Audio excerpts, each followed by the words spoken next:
अथ तृतीयोऽध्यायः कर्मयोगः। अर्जुन उवाच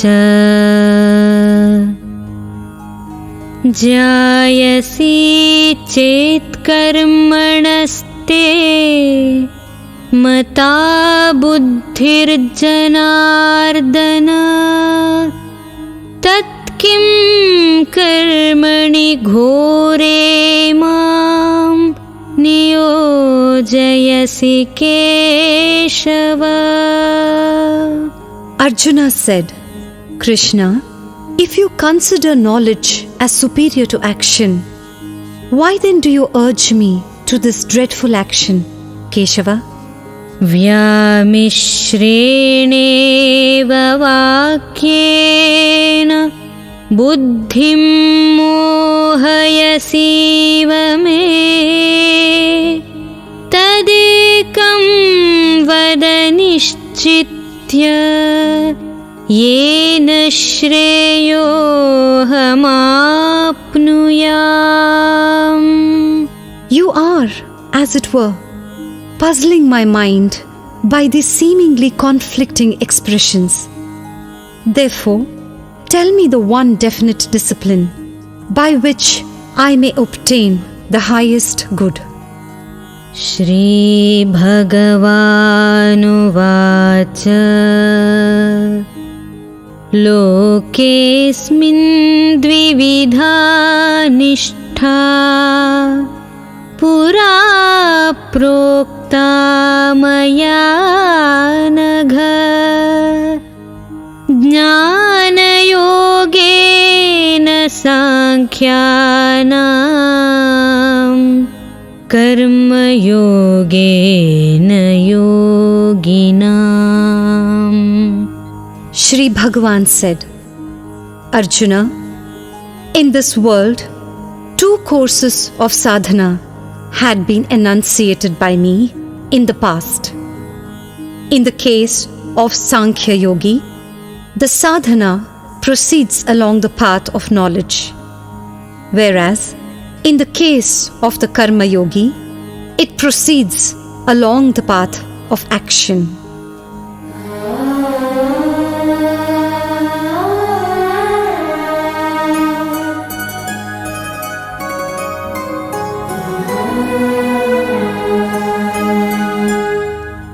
न कर्मणामनारम्भात् नैष्कर्म्यं पुरुषोऽश्नुते न च सन्न्यसनादेव सिद्धिं समधिगच्छति. Man does not attain freedom from action without entering upon action, nor does he reach perfection merely by ceasing to act. Nahi kaschit kshanamapi jatu tishthatya karma krit karyate hyavashah karma sarvah prakriti jair gunaihi. Surely, none can ever remain inactive even for a moment, for everyone is helplessly driven to action by modes of Prakriti. Karmendriyani samyamya ya aste manasa smaran indriyarthan vimudhatma mithyacharasya uchyate. He who outwardly restraining the organs of sense and action sits mentally dwelling on the objects of senses, that man of deluded intellect is called a hypocrite. Yastvindriyani manasa नियम्यारभतेऽर्जुन कर्मेन्द्रियैः कर्मयोगम् असक्तः स विशिष्यते. On the other hand, he who controlling the organs of sense and action by the power of his will and remaining unattached undertakes the yoga of selfless action through those organs, Arjuna, he excels. नियतं कुरु कर्मत्वं कर्मज्यायो ह्यकर्मणः शरीरयात्रापि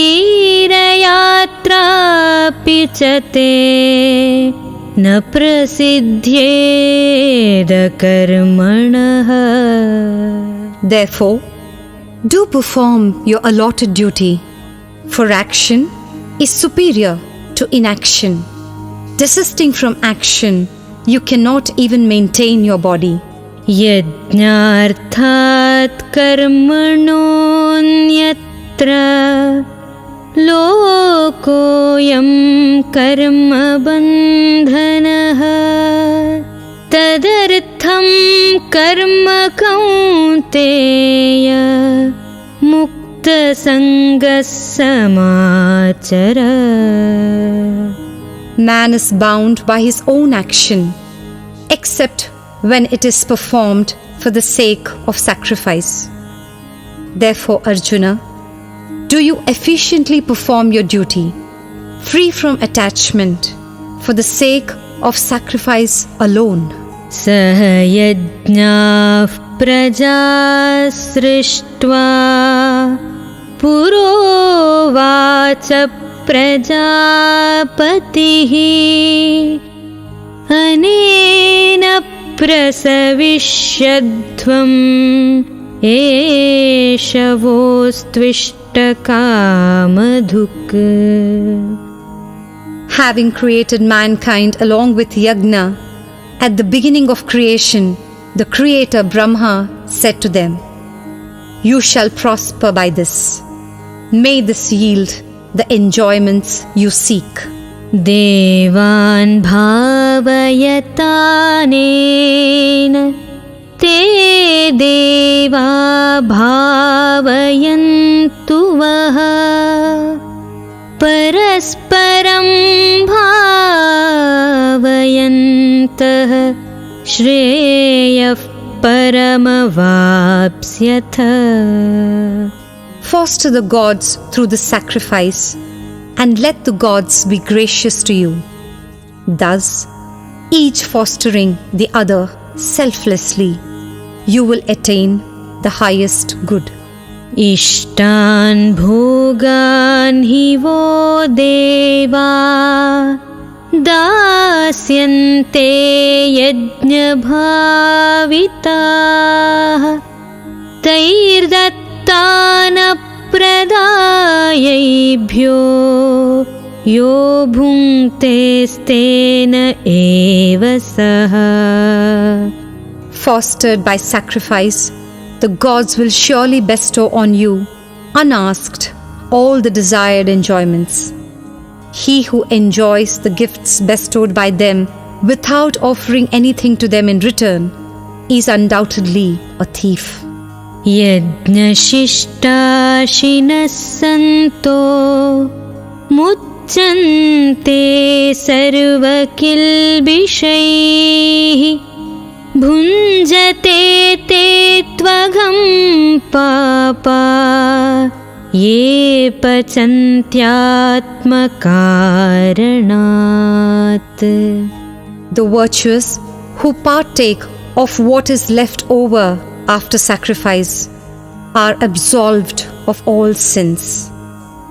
Those sinful ones who cook for the sake of nourishing their bodies alone partake of sin only. अन्नाद्भवन्ति भूतानि पर्जन्यादन्नसम्भवः यज्ञाद्भवति पर्जन्यो यज्ञः कर्म समुद्भवः कर्म ब्रह्मोद्भवं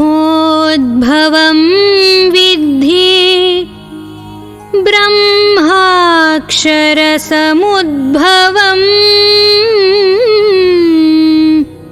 तस्मात् सर्वगतं ब्रह्म नित्यं यज्ञे प्रतिष्ठितम्. All beings are evolved from food. Production of food is dependent on rain. Rain ensues from sacrifice, and sacrifice is rooted in prescribed action. Know that prescribed action has its origin in the Vedas, and the Vedas proceed from the indestructible.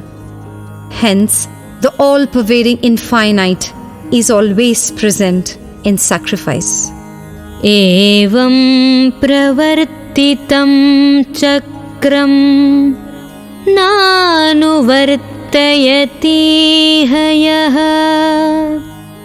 अघायुरिन्द्रियारामो मोघं पार्थ स जीवति. Arjuna, he who does not follow the wheel of creation, thus set in motion in this world, does not perform his duties, leads a sinful and sensual life. He lives in vain. यस्त्वात्मरतिरेव स्याद् आत्मतृप्तश्च मानवः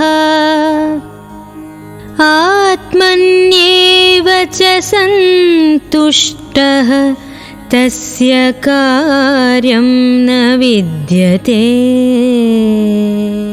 He, however, who takes delight in the self alone and is gratified with the self and is contented in the self has no duty to perform. नैव तस्य कृतेनार्थो नाकृतेनेह कश्चन न चास्य सर्वभूतेषु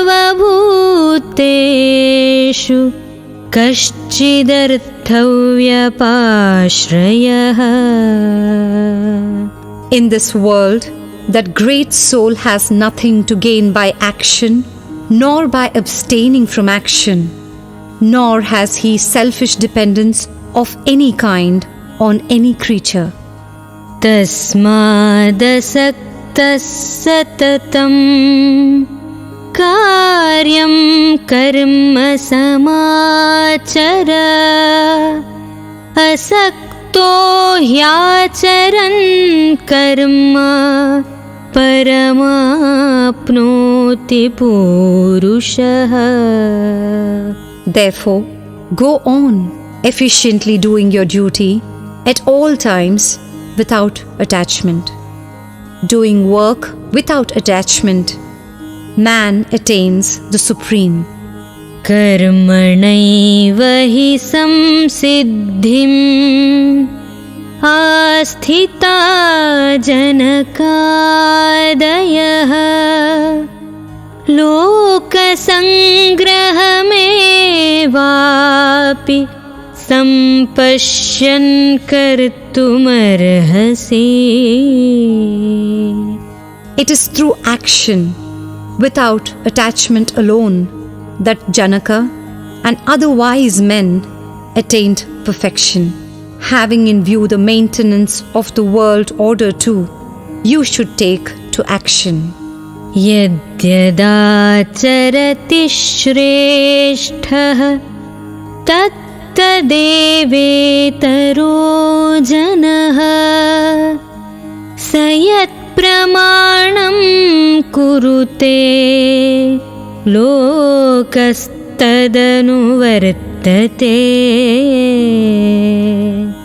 For whatever a great man does, the very thing other men also do. Whatever standard he sets up, the generality of men follow the same. न मे पार्थास्ति कर्तव्यम् त्रिषु लोकेषु किंचन नानवाप्तमवाप्तव्यम् वर्त एव च कर्मणि. Arjuna, there is no duty in all the three worlds of me to perform, nor is there anything worth attaining unattained by me. Yet I continue to work. यदि ह्यहं न वर्तेयम् जातु कर्मण्यतन्द्रितः मम वर्त्मानुवर्तन्ते मनुष्याः पार्थ सर्वशः. Should I not engage in action scrupulously at any time, great harm will come to the world. For, Arjuna, men follow my way in all matters. उत्सीदेयुरिमे लोका न कुर्यां कर्म चेदहम् संकरस्य च कर्ता स्याम् उपहन्यामि माः प्रजाः. If I ever cease to act, these worlds would perish. Nay, I should prove to be the cause of confusion and of the destruction of these people. सक्ताः कर्मण्य विद्वांसो यथा कुर्वन्ति भारत कुर्याद्विद्वांस्तथा सक्तः चिकीर्षुर्लोकसंग्रहम्.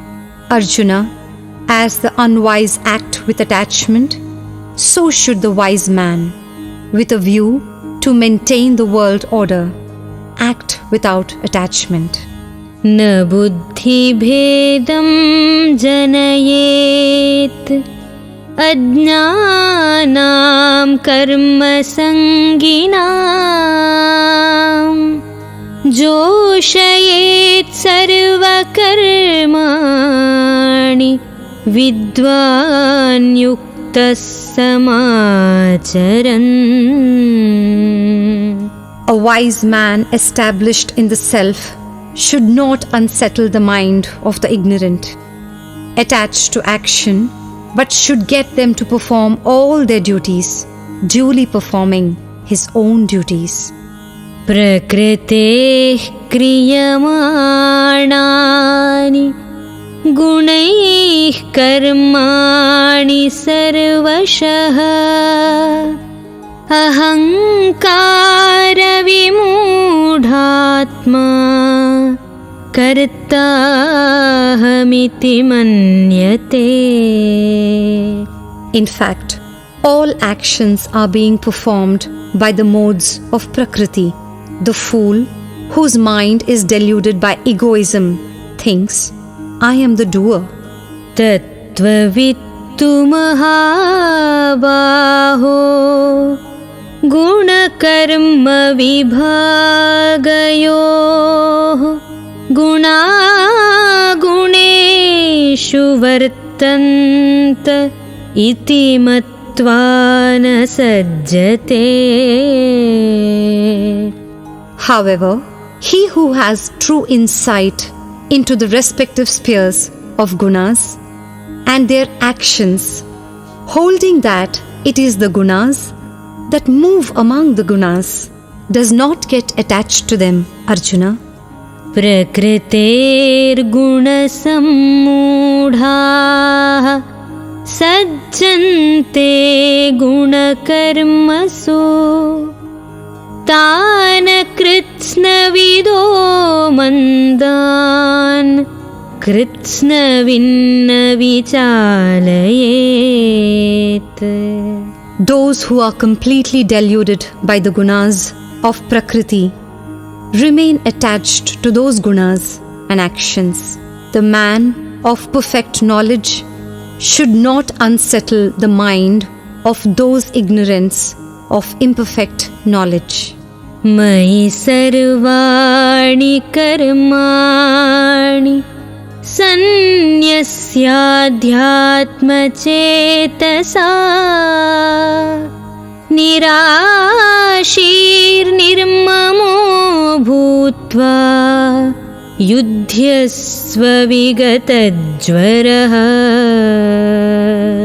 Therefore, dedicating all actions to me, with your mind fixed on me, the self of all, freed from desire and the feeling of miyam, and cured of mental agitation.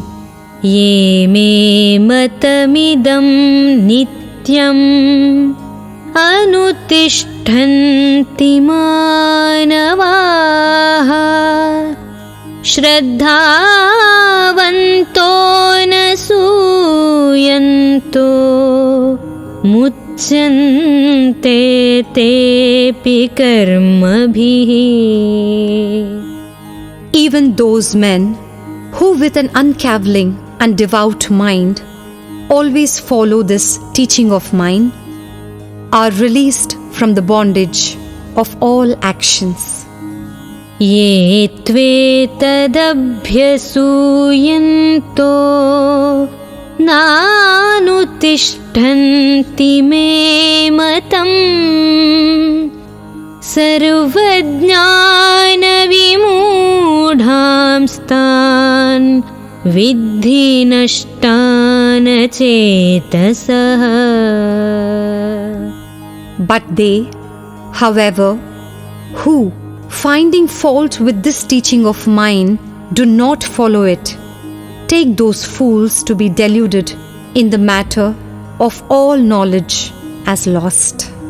सदृशं चेष्टते स्वस्याः प्रकृतेर्ज्ञानवानपि प्रकृतिं यान्ति भूतानि निग्रहः किं करिष्यति. All living creatures follow their tendencies. Even the wise man acts according to the tendencies of his own nature. Of what use is restraint by force? इन्द्रियस्येन्द्रियस्यार्थे रागद्वेषौ व्यवस्थितौ तयोर्नवशमागच्छेत् तौ ह्यस्य परिपन्थिनौ. Attraction and repulsion are rooted in all sense objects. Man should never allow himself to be swayed by them, because they are the two principal enemies standing in the way of his redemption. श्रेयान् स्वधर्मो विगुणः परधर्मात् स्वनुष्ठितात् स्वधर्मे निधनं श्रेयः परधर्मो भयावहः. One's own duty, though devoid of merit, is preferable to the duty of another well performed. Even death in the performance of one's own duty brings blessedness. Another's duty is fraught with fear. Arjuna उवाच अथ केन प्रयुक्तोऽयं पापं चरति पूरुषः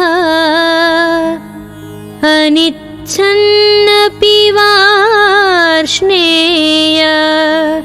बलादिव नियोजितः. Arjuna said, "Now impelled by what, Krishna, does this man commit sin, even involuntarily, as though driven by force?" Shri Bhagawanuvacha Kama esha krodha esha rajo guna samudbhavaha mahashano mahapapma vidyena miha vairinam. Shri Bhagavan said, "It is desire begotten of the element of Rajas, which appears as wrath. Nay, it is insatiable and grossly wicked. Know this to be the enemy in this case." Dhumena vriyate vahnihi yatha darsho malena cha yatholbhena vrito garbha tatha tene damavritam. As fire is covered by smoke, mirror by dust, and embryo by the amnion, so is knowledge covered by desire. Avritam jnanametena jnanino nityavairina kamarupena kaunteya dushpurena nalena cha. And Arjuna, knowledge stands covered by this eternal enemy of the wise, known as desire, which is insatiable like fire. Indriyani mano buddhi asyadhishthanamuchyate etairvimohayatyeshah jnanamavritya dehinam. The senses, the mind, and the intellect are declared to be its seat. Covering the knowledge through these, desire deludes the embodied soul. Tasmat tvamindriyanyadau niyamya bharatarshava papmanam prajahihyenam jnana vijnananashanam. Therefore, Arjuna, you must first control your senses and then kill this evil thing which obstructs jnana and vijnana. Indriyani paranyahu indriyebhyah param manaha manasastu para buddhi yo buddhe paratastu saha. The senses are said to be greater than the body, but greater than the senses is the mind. Greater than the mind is the intellect. And what is greater than the intellect is he, the self.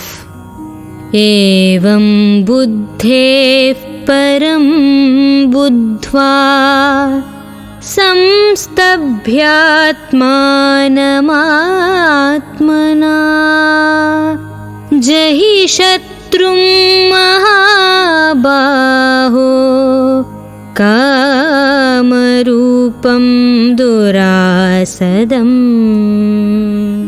Thus, Arjuna, knowing the self which is higher than the intellect and subduing the mind by reason, kill this enemy in the form of desire that is hard to overcome. Om Tat Saditi श्रीमद्भगवद्गीतासु उपनिषत्सु ब्रह्मविद्यायां योगशास्त्रे श्रीकृष्णार्जुनसंवादे कर्मयोगो नाम तृतीयोऽध्यायः।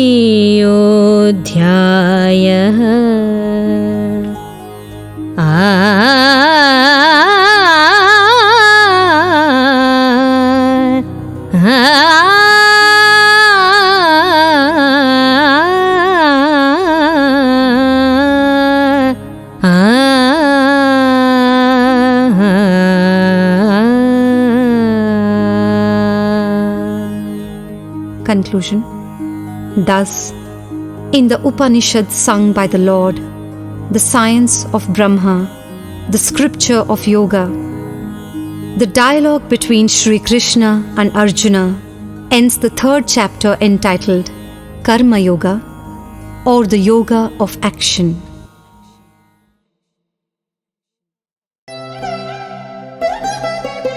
We are glad to announce setting up of the world's first and exclusive Bhagavad Gita University, and we seek your generous help.